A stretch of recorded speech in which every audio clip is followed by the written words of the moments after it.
Hello, everybody. First, I would like to say thank you so much to Black Heritage Art Show for this opportunity. Also, a special thank you to Boone. I'm sorry, Glenda Boone, who reached out to me, I believe, via Facebook to participate.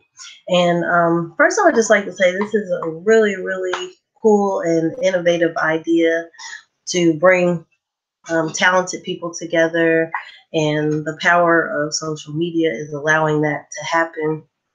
And I think it's really important that people have access to, different art events that go on. Um, and I just want to say thank you so much for thinking of me to participate. First and foremost, I just want to say I'm in Indianapolis, Indiana, and it's a gloomy day. And normally, if I do any video recording, the window is open and I have a little bit more natural light, but it's kind of cloudy, so I had to play around a little bit with lighting my studio up a bit just so you can be able to see a little bit. But so forgive me if the quality is a little grainy. So bear with me. As long as you can hear me and receive my message, I think we're all on the same page.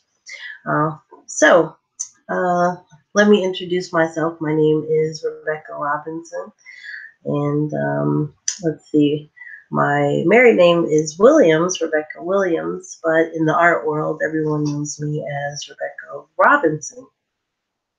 And I have been an artist for a very, very long time, at least professionally. I've been an artist for a while. And I'm just honored to be able to share my personal story, and hopefully someone will walk away feeling encouraged or inspired by my personal story. A little over 6 months ago, I had written in this really small journal, and I have my moments when I feel a little discouraged or uninspired, and those are just phases. I mean, it happens to everybody. But I wanted to write these things down and how I would want someone to answer to me if I was having these feelings. Like, what would be something I could take with me or read to remotivate me, re-inspire me. And I thought about if there was something out there for a person like me that is creative, that is an artist, that would get me back on track. And I said, being my, creative self, I said, well, why don't I make the book myself or create this journal myself? So with this journal, the end result became my book, my first self-published book. It is called Art's Honor, and it's an inspirational dictionary, especially for artists and creatives. And it's a really short read, but it is something specifically for all artists and creative people to be able to refer to when you are on your personal journey, as far as whether you're pursuing the arts, whether you're really talented in cooking or dancing or fashion or law or medicine, whatever the case may be. I believe that is a God-given talent, and that is something you should always follow through with if it makes you happy or brings you joy. So that's how the book actually came to fruition.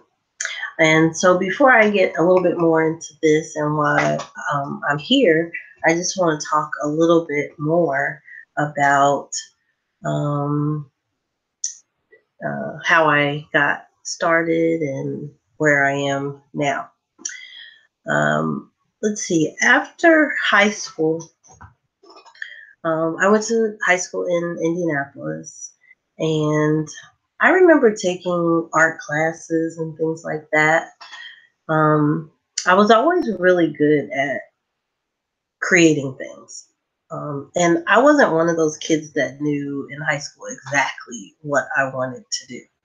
I mean, I wasn't sure, which I'm sure a lot of people are like that. I mean, you might be really good at something, or maybe um, your parents might influence a direction or get you into sports and things like that. But I wasn't really sure what I wanted to do. So when I was in high school, one of my favorite things to do was to buy these magazines, and it was called. There were 16. I think it was called 16. One was called YM or something like that. One I think might have just been Teen Magazine, whatever it was. But my mother used to always buy those for me, and I used to love that because it had, you know, really good information, as far as what a teen would be interested in. So, like fashion, who was like the boy band at the time, or back then I was crazy about like Al B. Sure and um, you know, during those years, what my interests were. I had really cute articles about being a young lady and things that girls go through in relationships and having your first boyfriend and da da da da. So anyway, in the back of these magazines was always ads, and um, the ads were like various things. One in particular was an ad for fashion school or a fashion college, and it was called Bauder Fashion College, and it was in Atlanta. And I used to see this ad all the time.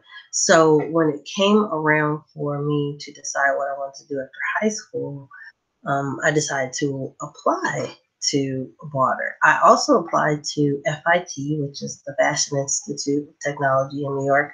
I also applied to Pratt and I believe Parsons.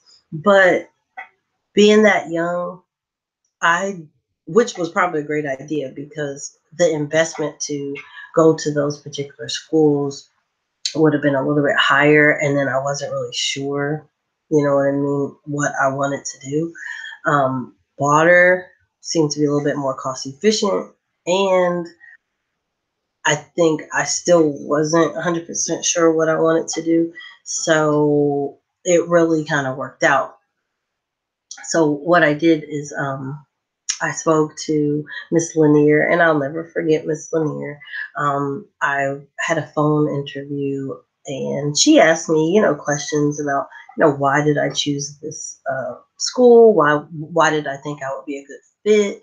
And at the time, I'm only, I don't know, I think I was like 17 at the time, and I was like, I don't know how I'm gonna be a good fit. Like, I just want to leave home and experience something new. So anyway, I just remember being really honest with her about um, why I wanted to, be accepted to Barter, and I felt as if I was trying to find my way. And Barter's in Atlanta, and my family was already in Atlanta. My mother is originally from Atlanta, so I used to visit Atlanta all the time, and I was very familiar with it, and I felt like if I ever left Indianapolis, Atlanta would be the first place I would go.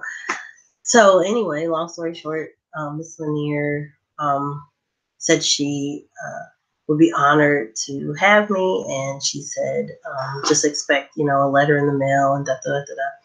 And I did get accepted to Barter, and the requirements then were to have a sewing machine, and I can't remember what else it was, but this was my first time going away from home.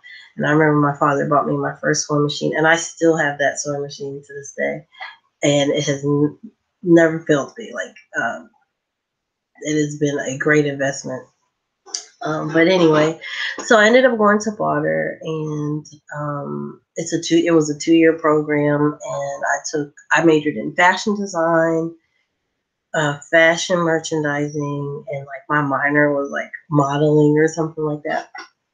But you know what? While I was there at Barter, I made such great relationships. I mean, there were kids from everywhere that end up at Barter, but they all had this illusion of becoming whether a fashion designer, interior designer, a merchandiser.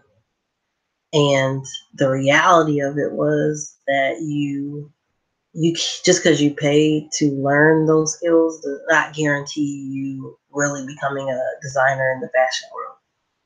It just doesn't do that. But being kids, we had no idea. But I will say this.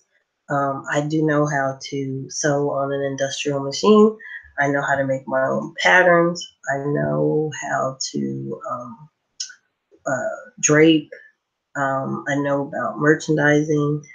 I also learned, um, let's see, the business side of things, like just as far as, you know, selling.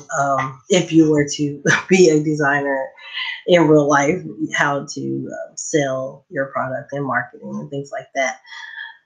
Let's see, what else did we learn? Textiles. The modeling program was great because it taught you about, just how to dress and how to carry yourself, or whether you're doing interviews or hair and makeup. And we had a really good time, and we built some really great bonds in that program.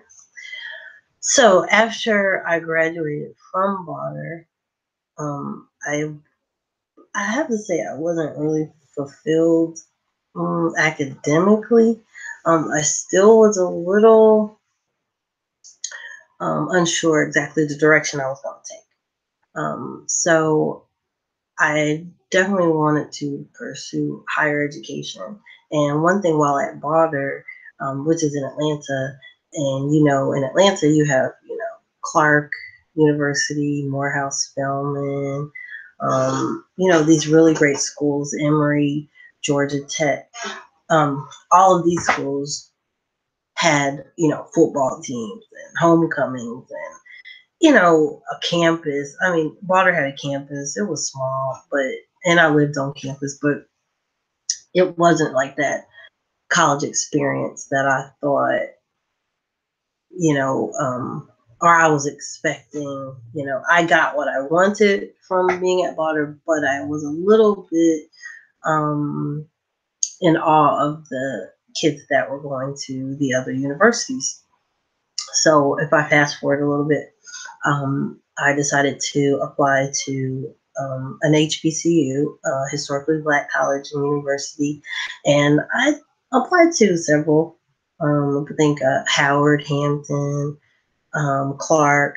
I also applied to North Carolina Central University. I ended up choosing North Carolina Central University because I had several friends that I met in Atlanta and at Barter that were from North Carolina. And I just always feel like you need a strong support system. And I felt like starting a program there and at least knowing some people there, the transition would be easier for me. When I started at North Carolina Central, my major at that time, I chose visual communications and marketing. And what was great is that North Carolina actually allowed me to transfer credits from Water into their program. So I was able to earn my bachelor's degree within maybe I think it was 2 years, but I did have to get permission. I wanted to really like go hard, um, go into my program like full steam ahead. Um, I had to ask I think it was the dean, permission to take 21 hours a semester, and that is a lot. And I did it. I did 21 hours a semester. I graduated with honors in my major. I had an awesome time. at North Carolina Central. And, I was heavily involved in the art department. I remember taking like a field trip. It was like a certain amount of students from the art department that were able to go to New York and visit like the Met and Modern Museum of Art. We went to Guggenheim. All of these life-changing events. And I'm saying all this to say, because of those experiences, um, it allowed me to keep pushing forward, and to keep realizing that I had more than one talent. I had an interest in other things. I was starting to build almost like this internal resume, um, for myself. And I wanted to make sure that at the end of the day that I was happy. Like, I really believe in that. Like, no matter what you do, you have to be happy. And, I think that's carried over for me for years, because let me tell you something. When I graduated from college, and, everybody kind of forces you to, okay, so what are you gonna do now? What kind of job are you gonna get? And have you gotten your resume together? And who have you applied, for? And da da da da. I mean, it just doesn't always work out that simple. I mean, it's just not cut and dry. Um, I think after college, I think I took a year off or something like that. I can't remember what it was. But I know it was. I graduated from North Carolina Central, and my parents, as a gift, I got a trip, a cruise, to go on a cruise with family. And let me tell you something, that was like one of the best trips of my life. I mean, I had a ball. And I know some people, either you like cruising or you don't. But this was my first time, and I met some really great people, and I just had so much fun. I don't know what it was. Maybe because I was just still green, and I was like, wow, I'm out of college, and my life is about to begin, and whatever. So I did need a break though, and so I decided to, like a few months after my cruise, I think I was doing an internship. I went back to Atlanta to live, and I was doing an internship. And while I was at my internship, we had this little computer room, and so I would be in there typing, "How do you get a job on a cruise ship?" And it's so funny because now you can like apply like that. Back then, it was really like a treasure hunt trying to figure out how to apply to work for a cruise line. So anyway, I was applying for that, and most of the time when I put my mind to something, it happens. So I did end up getting a job working on a cruise line, as a youth counselor or something like that. So pretty much I was to do activities for the kids and live on the ship. So that was really like, that was an amazing experience. Um, but like I said, experience.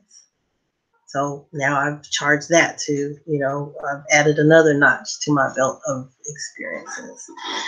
Let's see. After that, I was still a little restless. I wanted to do, and the internship that I had at that time was with a PR firm, and I remember all these. It was called Roy Communications, and it was a black-owned PR firm in Atlanta. They were the bomb. I believe we did all of the PR for, what is it? Universe Soul Circus, the black circus that comes. I think they travel around the country now. Back then, I don't know how much. I think they did a lot of just the metropolitan area or whatever. But yeah, we did PR for them and some local companies in Atlanta. So that was a great experience for me.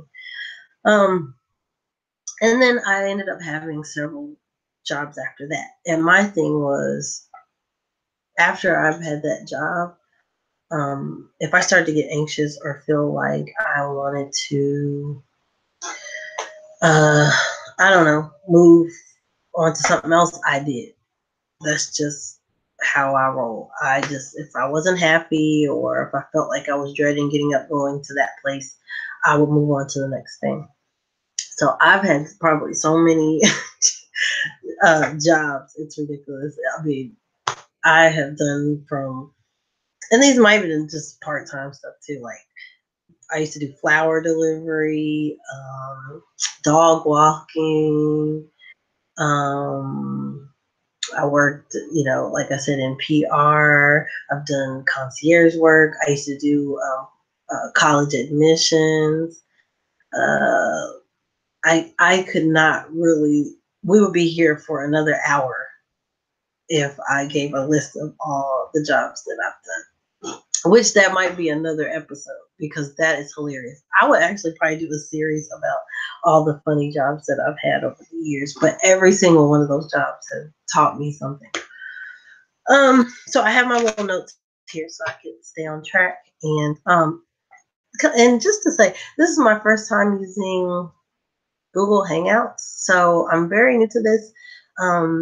Unfortunately, I wanted to go like technically live, um, so I could see people's comments and things like that, and maybe be able to answer. But I have an obligation uh, tomorrow at the time that I'll would have gone live. So I wanted to pre-record and just be able to be a little bit more relaxed and just chat with everybody. And so I appreciate everybody listening in and tuning in. And I believe this broadcast will be on the link will be on YouTube anyway, indefinitely. So even if you couldn't tune in during the virtual live show, I believe you can use the link and watch it at any time. All right, so moving on. Oh, and just to say, I am in my studio. I work from home, and it's great for me. For years, I used to always think about investing in a separate space and a studio space, things like that. But I found that I was able to save a lot of money and create just as well in my own home. So um, it's great. It's my little safe haven. I have all my materials and I hang things up on the wall and things like that. I wish the light was a little bit better so you could get a better idea of some of the pieces. And I'll talk about that a little bit later. Um, you know what? When I think about it, and I'm glad I have my notes here. Uh, while I was doing a lot of these odd jobs, one of my favorite places to go was Kinko's in Atlanta. Like that was the hangout. Now I'm not talking about a bar or a club. I'm talking about if you really wanted to know the who's who and like the prominent people in Atlanta, it was going to Kinko's. Right over, it was the Kinko's off of Peachtree, maybe a quarter mile from Lenox Mall. I think it's still there, and it used to be a Borders bookstore at the top, and then Kinko's was at the bottom. I can't remember it might have been Far Road. Is it Far Road? I can't remember, but that was the intersection. I believe it was Peachtree and Far Road, where that Kinko's was. But anyway, I mean, I met so many people at that Kinko's. I don't know if people know who Apollo Nida is from the Real Housewives of Atlanta. He used to come in there all the time, and we are actually really good friends. And unfortunately, things took a turn for him, and he went a certain direction. And I always wish him the best. But at the end of the day, if you think about people who end up celebrities, so to speak, or on reality TV, they were regular people just like you or me or anybody else. And everybody's trying to find their way. And I want to emphasize that sometimes people choose a really horrible direction and they end up in a situation, that is negative. But I will have to say, some people are extremely talented and they just don't have either the resources or the relationships that can get them in a more positive direction. And we all make mistakes. So, my blessings are to him and that his life turns around and things get better. But anyway, just to reiterate, I've met some, pretty amazing people in Atlanta. Atlanta, that is my city. Okay. Like I have had some great times. I was in Atlanta at the epitome of like the old Atlanta, like Freaknik and things like that. And we just were having a good time. I mean, I've met people like face to face, Tupac and Snoop and Biz Markie and Boyz II Men, like coming through Lenox Mall. Usher, I used to see Usher all the time. I remember when Usher had I think it was a Jeep Wrangler or something like that. And he used to go to Lenox Mall all the time, and he would be by himself and walking through the mall. And it's so funny because today he could never do that. But his first album was out, and he at that time he was driving a Jeep Wrangler. He would just walk through the mall. I think I have like 2 or 3 autographs from him because one of my friends used to work at this store called Structure in Lenox Mall, and she would see every celebrity come through there. And every time she saw Usher, I said, ask him for an autograph. So I do have an official autograph from Usher, and I will not put it on eBay. But anyway, I digress. So let's see. So during those times, I was going to Kinko, and the only reason why certain people were at Kinko's was to use the computer and print out your resume. And that was ancient. Like nowadays, you don't do all that. But back then, you type up your resume, you print out maybe like 25 copies and da da da da. So even then, I came up with this business idea. And I think this might have been my first real business idea. And it was called Creative Careers. And I think I was really creating it based on the lack of support I had as a graduate from an art program and not being able to find a really good job, I guess, or a job that I felt was giving me some kind of gratification. And Creative Careers at that time for me, like when I created this concept, I remember going to different, what's it called, employment agencies, but there were no employment agencies that were specifically for art or people who did like, you know, fashion, graphic design, da da da da. Now, mind you, now it is, but I've always been ahead of my time. And I came up with this company called Creative Careers, and I keep all my paperwork, everything. I created a brochure, I created a survey, so people could answer and how I could match you with the person with the job, your dream job, and da da da da. So I had even taken these brochures and questionnaires to North Carolina Central to test it out with the art department. And it was great. Like the feedback I got, and it was like everybody needed it because they knew graduation was around the corner. Who are they going to have to speak their language to find them, the proper job? So I would have to say that was probably one of my first business ventures. And I probably should have stuck with that. And I don't know. I think at that point I needed to make some money and have a job. And I just wasn't really all invested in it as much as I should have.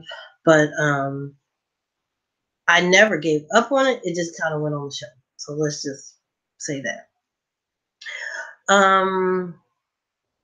I was in Atlanta working at this time. I put Creative Careers, the business idea, on the shelf. And I believe at this time I was working doing admissions for a law school. And that job was really great. That was really like my first salary paying job. It was pretty cool. I ended up having a manager or whatever, a supervisor, who was pretty cool. She was extremely nice, and she really admired my talent, and she saw how quickly I picked up things, and I was really good at the admissions process. And this was for a law program. So this was not just like college admissions. This was a law school admissions. And I got a lot of experience doing that. Within a year or so, I started to get a little anxious, and I wasn't sure what I wanted to do. And my supervisor at the time called me in her office, and she tells me she was leaving and she's about to go work for a nonprofit. Her life was taking a different direction, and I was just devastated because the situation was great. Her office was over there. My little office was right outside her door. We just had a thing going, like we were cool. And I felt like, if I'm gonna have a job, this is the kind of job that I like. I don't even think I had my hours were like 10 to 6 or something, which is great, especially in Atlanta, because if people know, traffic there is crazy. So it was great. And that's so funny because even during that time, when I was working there, I used to leave.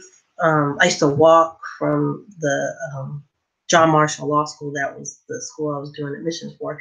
And I would walk to like the nearest gas station and get like chips and a drink or something. And one of the times that I went, I ended up meeting another good friend of mine. His name's Yellow Wolf, and I don't know if anybody's familiar with him. He's a rapper. I believe he's signed with Eminem now. But then again, like I said, these were regular old people that were in the same position I was in, trying to make it, and you just end up connecting and networking. And I've always believed in building, strong relationships. So anyway, I'm pretty much devastated at this point that her name's Robin was leaving, but I encouraged her to do, what she wanted to do to make her happy. And so I figured out, well, what was I going to do next? So I have family in Philadelphia, and I said, well, maybe if I go back into focusing on, fashion or something like that, or maybe I need to be close to New York. Maybe I need to be close to DC to pursue my art. And I ended up reaching out to some family, and I made some arrangements to move to Philadelphia. And in my mind, I was like, if I live in Philly, that's only a quick drive to New York or DC, and maybe that could kickstart my art career. So I got to Philly. I was there maybe a year and some change. Ended up moving to Delaware because it was a lot cheaper. I was in Delaware maybe a good 2 or 3 years. And I think Sex and the City had just come out or something like that. So that was hot back then. Sex and the City was really hot. Like that was the thing to watch. Sex and the City to me was what Insecure is now. You know what I mean? And that's what it really reminds me of, kind of like a more, a modern age Sex and the City that's, geared towards African American women or women of color, whatever. So Sex and the City was, so important in the art world, the fashion world, relationship world, and a lot of people didn't know about, Manolos and Judith Lieber handbags and things like that until Sex and the City was shown. And so, I had my old trusty sewing machine from Water. And I think back then I was painting like on large canvas. And matter of fact, I'll even show you. And I pulled out my little. So this is canvas, raw canvas, well, paint coated canvas, and it comes on a roll just like this. And I was doing these large paintings. I think I was just doing it just because I think as a painter you just continue to paint because it's just what you do. So one day I took some of my canvas and I had it was painted on, and I just cut like a square out. And I was like, you know what? I'm gonna run it through my sewing machine and see if I can create a seam out of it. And it made a seam. All right, so I made a seam. I was like, well, what if I make a couple of seams and stitch it together and see what happens? It worked. And so my wheels start turning, and I said, oh my gosh, what if I can make something out of this canvas that has something to do with fashion, kind of on that Sex and the City vibe? Oh my gosh, maybe I can make a handbag. I think back then I might have said purse. I don't know, because the technical stuff about handbags came kind of, a lot later. So with my experience in pattern making, I, created a pattern, and really I just did like a square pattern. I think it had some cheesy kind of like handles or something like that. But nonetheless, I ended up sewing a box shape, very simple type of bag. It almost looked like a what do they call those little, cheap tote bags kind of thing. It was like that. But when I saw it, I kept thinking like, oh my gosh, like this is kind of cool. So I ended up sewing maybe like 8 of them. And I did like a big one, a small one. I did one that looked more like a rectangle. I'm just playing around with it. And at that time, I had a neighbor, and very attractive girl, and we had gotten to know one another. And I just went up to her and I said, "Hey, look, I don't know what I'm doing really, but let's just do a photo shoot." And she was like, "A photo shoot for what?" I was like, "Well, I made these purses, da da da da. And let's just take some pictures in them. They're really nice or whatever." And we ended up taking pictures. We went on South Street in Philly, and it was cold as I don't know what. So I take the purses, and we're doing these pictures, and I still have the pictures, and I should have. Um, I'll be able to maybe share those, on another platform or video. But I still have those pictures, and they're amazing. And so they were great. So we wrap up, we put the purses in the trunk or whatever. By the time I get home, my purses are like like super crunchy. I don't know. They were like cracking and everything. I'm like, oh my God, like what happened? So pretty much that made me really start thinking about what this could be. And I decided to do some research about, coating a bag or putting some type of varnish on it so it wouldn't do certain things. So, as these things are happening, I'm like, okay, this could really be something. This could really be a brand. This could be something super special. And so that's how my brand Snob was actually discovered. And people always say, Snob, why would you name your company Snob? Like that seems kind of like arrogant or snooty or whatever. And it was almost just making fun of, like if you really want something like high end and different, and you're really into your individuality and your individual style, then it should be okay to be a snob. And trust me, that's hard to be able to brand something with a name. And the name isn't like extremely negative or anything, but if people are already used to that name meaning something else, it's very difficult to get people to embrace it as something like positive. So I spent years really emphasizing, well, what does snob mean? And it went through many of changes. So going back to kind of refining my product, it took me about a year to create a coating. And I was just mixing things and buying things and trying things and putting stuff in water and lighting something on fire. I was doing all this testing, not knowing I was teaching myself the science of making this handbag. Then having to not only just construct a simple square, but how was I going to get into handles? How was I going to learn about hardware and the right type of seam and stitching and lining and zippers? And you see, once you get involved in something, you're going to have to learn every single thing about that product from in and out. So the name was just a part of it, but it really, I think, embodies how special the handbags are.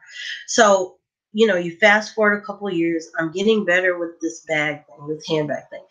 I'm sewing the bags, and I'm going to tell you something. Even though I went to school for fashion design, I do not like sewing. Don't like it. I could do it. I just don't like it. Don't have the patience. Not my thing. So I figure, if someone's an expert or something, hire that person to do that and stay in your lane. If you're an expert or something, then do your thing, and then someone should pay you or compensate you in some kind of way for your time and your expertise.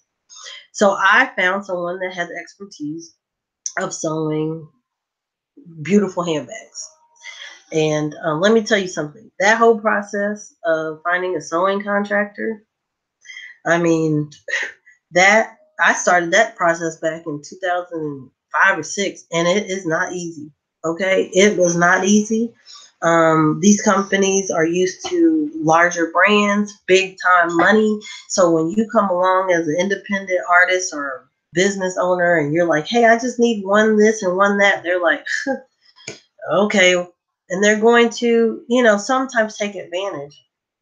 And I had to learn the hard way. But I will say this: the people that I was working with, they did really well. It took us almost 6 months to a year to get a prototype done. I paid a large amount of money for a die and a sample, the prototype, da da da. But let me tell you something. When I finally got the final sample in the mail from UPS, that box that showed up at my door, and I opened it and I saw the purse, I just cried because I said, that is what I envisioned. My artwork has become this handbag. And I have a couple of them. And this is one of them. And let me tell you, the light, there's no joke, because you have to see these bags in person to really appreciate them.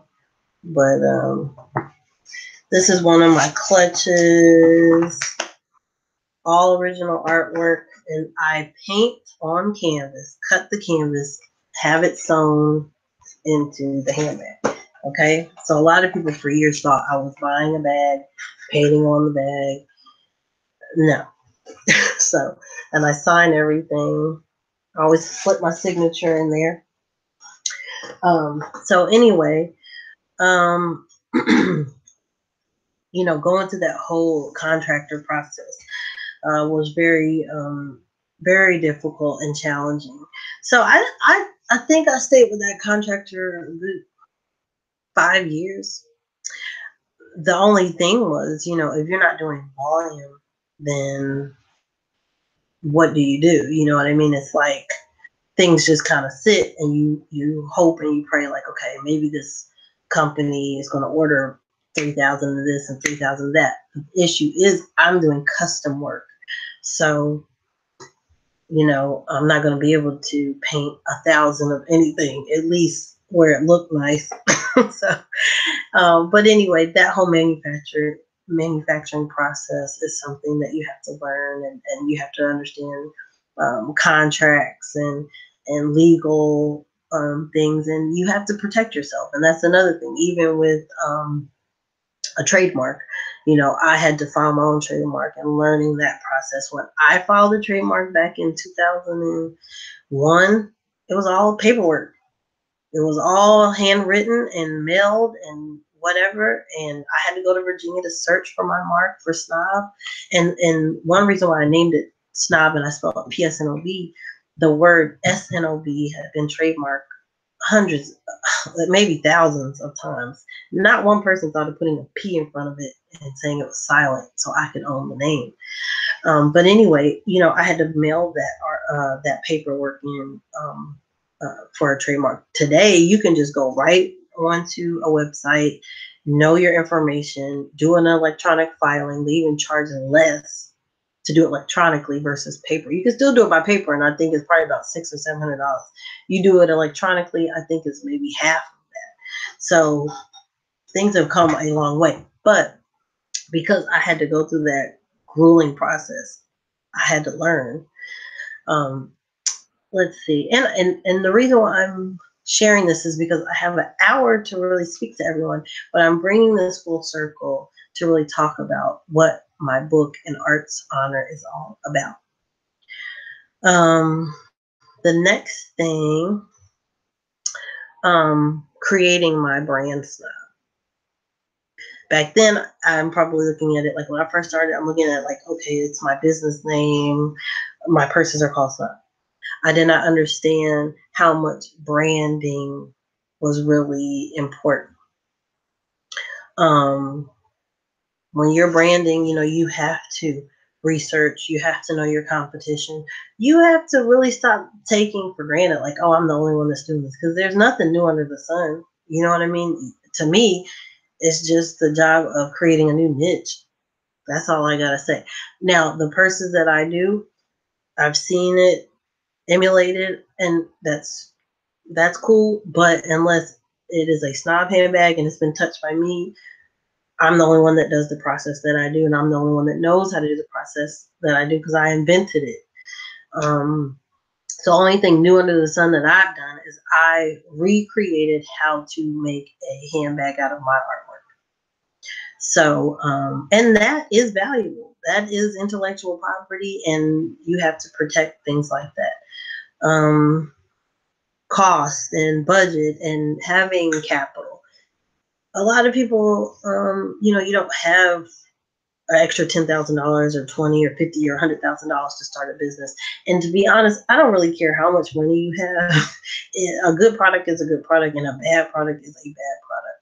So if you do have that kind of budget, use it wisely. Back then, you did have to shell out a lot of money because you had to get someone else to build websites for you or your logos and this, that, and the other. You fast forward now, you can build your own website. Everything's user friendly. You drag, you drop, you do this, you upload, you got your website like that. I think when I first started my website, I think I put out like $3,000-$4,000 for my first website. When I think about that now, but you learn. What else? Logos. They have these websites. The logos start at $5. Like, are you serious? Even to this day, when people ask for the logos, I'll be like, look, I give my price, and they're like, well, that's too. Look, you get what you pay for, and you want somebody who is invested and cares about what they're doing for you, and that it's a design that will be timeless, so to speak. You don't want something that's kind of like fly by night or trendy, and then you're paying someone else to do the same logo over again. So that's another thing. Make sure that you do your research and understand, exactly, what you're paying into. Networking and relationships. Super, super, super, super important. Like I said, I've met so many people over the years. I've met a lot of people who were kind of on the same path as me and were trying to find their way. And I've met people where I was reaching out to them to get help. And I'll have to say this. There are more people who are in the same lane as you versus the ones that want to help. And it's sad that it's like that, because you hope in a world where you see someone that's talented or has potential. You would think people would embrace that and say, hey, you know what? I know so-and-so. Let me help you out with that. Or, hey, I have a friend that does A, B, and C. Let me connect you guys. That does not happen often. But I will say this. Anyone that has called me, texted me, emailed me, whether they were a stranger or someone that I know, and they've asked for some type of help with something, I've always been very honest and open about doing that. I'm not saying I'm just going to give all of my knowledge away for free, but what I will do is at least get that person in the right direction. If they want to move forward with something a little bit more intense, then I would go into what my compensation is for my time and my expertise. But I would never turn anyone away. And I think that's what continues my blessing as an artist. When I, decided to put all my eggs into Snob's basket, I spent at least 10, 15 years creating handbags. I mean, I've done everything from silent auctions, live auctions, with some, major organizations. I've done many of fashion shows and art shows and things like that. But I started to notice there was a shift, and people started to see me as the handbag lady. Like, they just thought I made purses. No one thought I really did just regular old artwork. And I guess that's to be expected if that's all I did was make purses. But I was losing something. I started to feel unfulfilled. And I was like, I'm making purses, but I'm kind of steering away from the art. And I know what happened. I became the business person, the marketing person, the PR person, the seamstress, the pattern maker, the receptionist, the account manager, the merchandiser, the visual merchandising, customer service, web designer, logo designer. So do you see what I'm saying? I started becoming all of these things, and I was losing sight of just creating art. And I wouldn't change anything, but I had to get to a point to change my life to say, all right, what do I need to do to get back in that great place? And I had to put Snob on the shelf.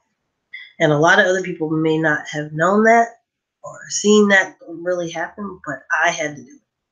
And one thing that I wanted to do was put Snob on the shelf and start painting again, just the regular old way. And I started that maybe in 2014 or 15. I ended up moving back to Indianapolis, my hometown, maybe about 6 years ago. And when I left Atlanta, I had established so much there and the network there, and I was building my brand a lot quicker there. So coming to Indianapolis was almost pushing reset. And when I got here, I said, you know what? That's fine. I'm okay with that, starting over and coming out as an artist as Rebecca Robinson and not just Snob and not just the purse lady. And I'll come back to that. So I really started playing around with other mediums, and I started to really have fun again. So I started experimenting. If you see behind me, this is one of my paintings of Dizzy Gillespie. I started experimenting with concrete and tar, and those are really non-traditional materials for painting with. But if you see, um, this painting behind is the background is concrete, the black is tar, and the white is latex paint. And I just started experimenting. That wasn't my first piece, of course, but I started experimenting with those mediums, and then I did a jazz series. As a matter of fact, maybe a year or so down the line, after I really started exhibiting these pieces, it got such good reviews and response that I just created more work. One of my pieces, Miles Davis, was shown at the Chicago Museum of Science and Industry, which was like a huge honor. Now, keep in mind, a lot of people did not know the same person that was making the concrete work was me. I also have another piece behind me right here, and this video camera does no justice because it's black background and the little girl is like silver, and then she has red balloons, and it's made out of stained glass paint. So hopefully I can share some images and things like that so people can see it. So yeah, I just started playing around with different mediums, and I was like, when I'm ready, I will come back to Snob. Another project that I started while I was doing my regular art was I launched a project called Black Art Matters, and it does all art matters, but this was empowering for me because I wanted to not only emphasize that Black art matters, but be that person to provide resources to other artists, upcoming artists, established artists, and provide resources and information and consultation and things like that.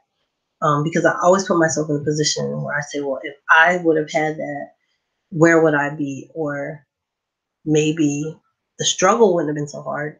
But I think it's about coming together and helping one another out. And so Black Art Matters, the website is blackartmatters.info. And I have some apparel and things like that. And all purchases and everything go towards a funding free resources for artists. I provide networking opportunities, consultation, how to's, how to brand, merchandising, how to find your niche, how to have a polished portfolio, what to present, do's and don'ts, things like that. So,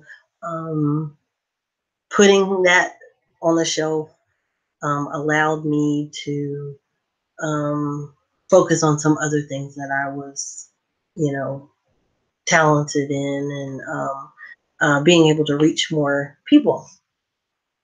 Um, I could go on and on and on and on about, just my journey, but, that would take a long time, and an hour is never enough to really talk about, life changing things over the last 20 years.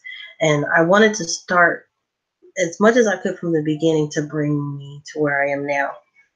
And let me tell you, this book that I did is so special because um, everything that I've shared with you and all the ups and downs and the challenges and things like that are pretty much been summarized in this book. And the book is a really quick read. It's pretty much a go-to and um, a reference guide for artists and creative people.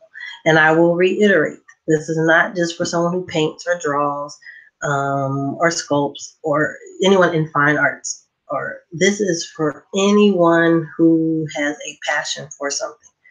I created this graphic, and the same graphic actually, if you can see, is on the shirt.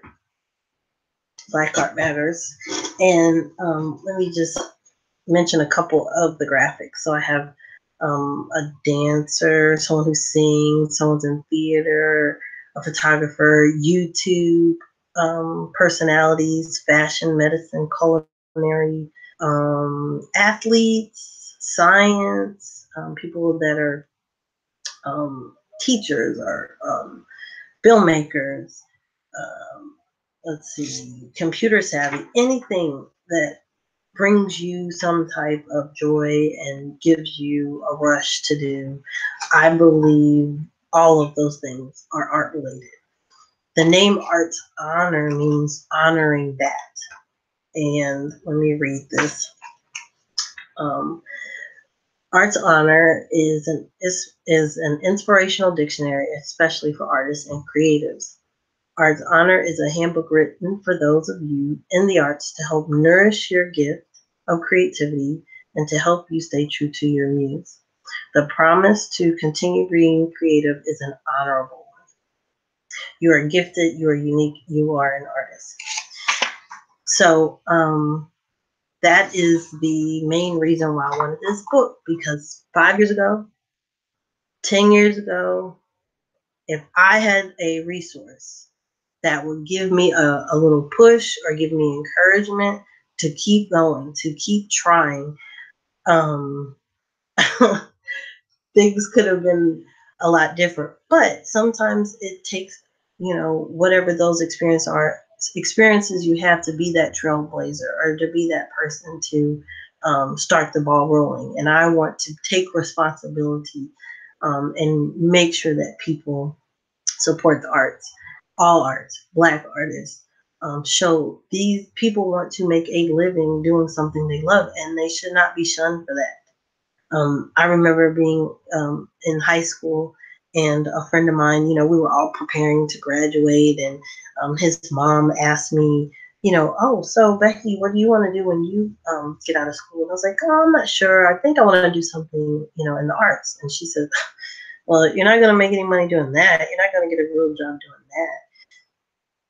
that. Well, how dare you? You know what I mean? So and that was back, that was over 20 something years ago, and I'll never forget her saying that. And I think a lot of people have that mentality. If you do anything that you extremely love, or if it's art related, or if it means you paint or draw or whatever, that you're going to be broke and starving. And I want to change that to some degree, where you should be praised for taking that direction, or someone should really be like, high five for you be having the guts to do it. Because if you think about it, if it weren't for artists and creative people, you wouldn't have that classy car you drive, the interior design, someone had to do that, or that jewelry that you love to wear, or those shoes. Someone has to start from scratch designing beautiful clothes, shoes. Um, let's see, you go to a beautiful hotel. There's someone there doing interior design. That has creative people make the world go round, and we shouldn't be treated, like we're not valuable.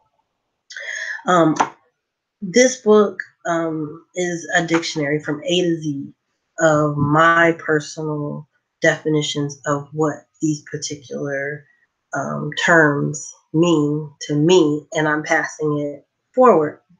In the back of this book, there's an area, and it says write, sketch, or doodle. So you can use it as a journal, or you can sketch in it or take notes. But I'm just going to pick out a couple of things in the book and just read it to you. So, for example, the letter U is uncommon. There are a lot of talented and gifted people in the world. So, what makes you uncommon? Once you are able to answer that question, you will have a better idea of what you're good at and what you want to do in life. Okay? Let me read another one. Intuition, I.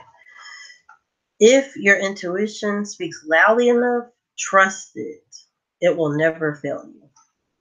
Okay? And these are just based on my personal experiences. And I felt like I wanted to pass that along. Here's something else. Kind. Be kind to yourself and to others. That's just common sense. Look, I find that being arrogant and snooty, it didn't work for me.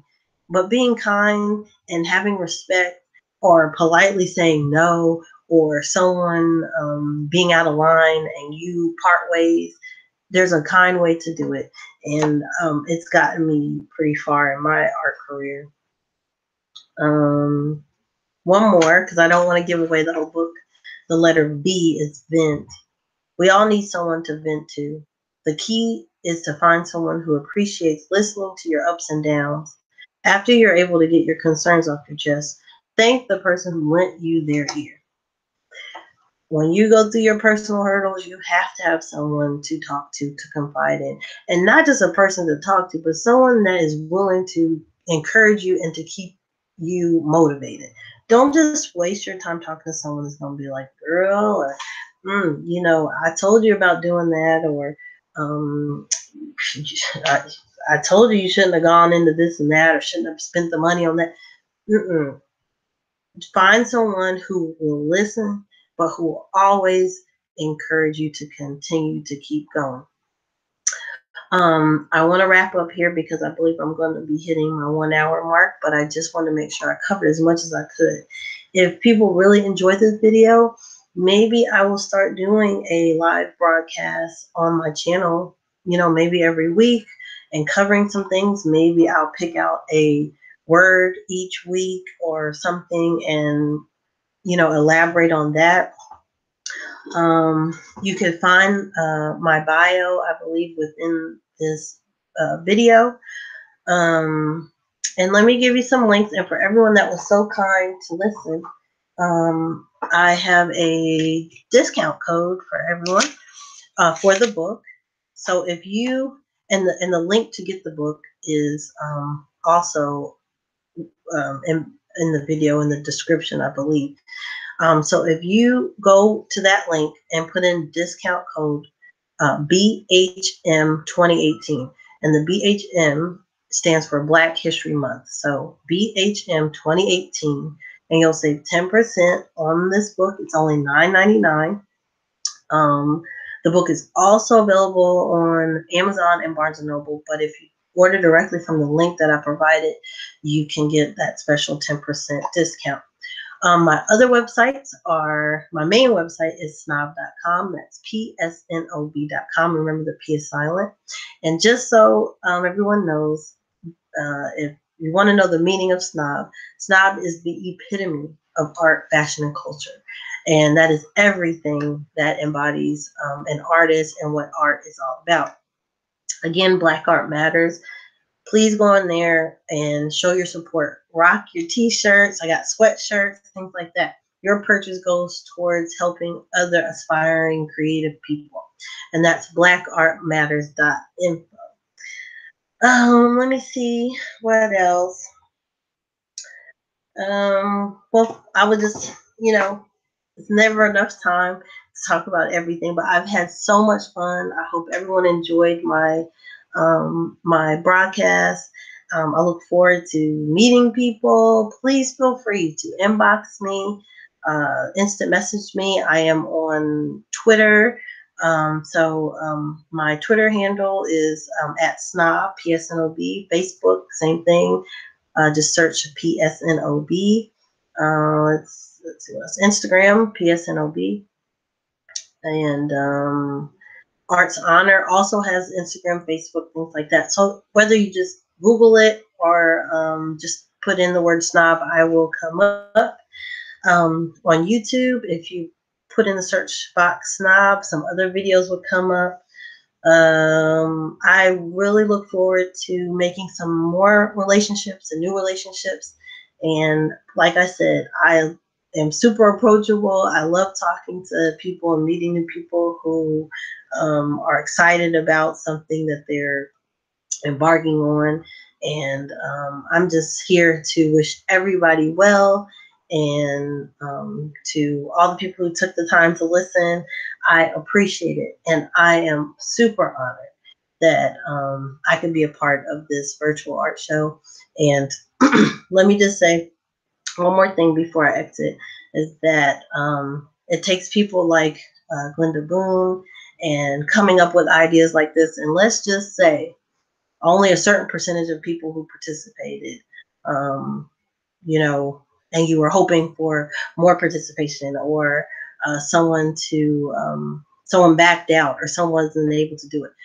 Don't worry about that because you have to start somewhere and get it going. So, Glenda, you always have someone right here to assist in getting your ideas out and getting other people on board. I know many of artists and talented people that would love this platform. So I want to say thank you again and make sure everyone get a copy. And I believe in passing it forward. If you get a copy, buy a copy for someone else that may need it. If someone gives you a copy as a gift, purchase a copy for someone else. This is a life-changing experience for me writing this book, and it means a lot to me. And I just want to say thank you to everybody for tuning in, and I will see you again soon. All right, bye-bye.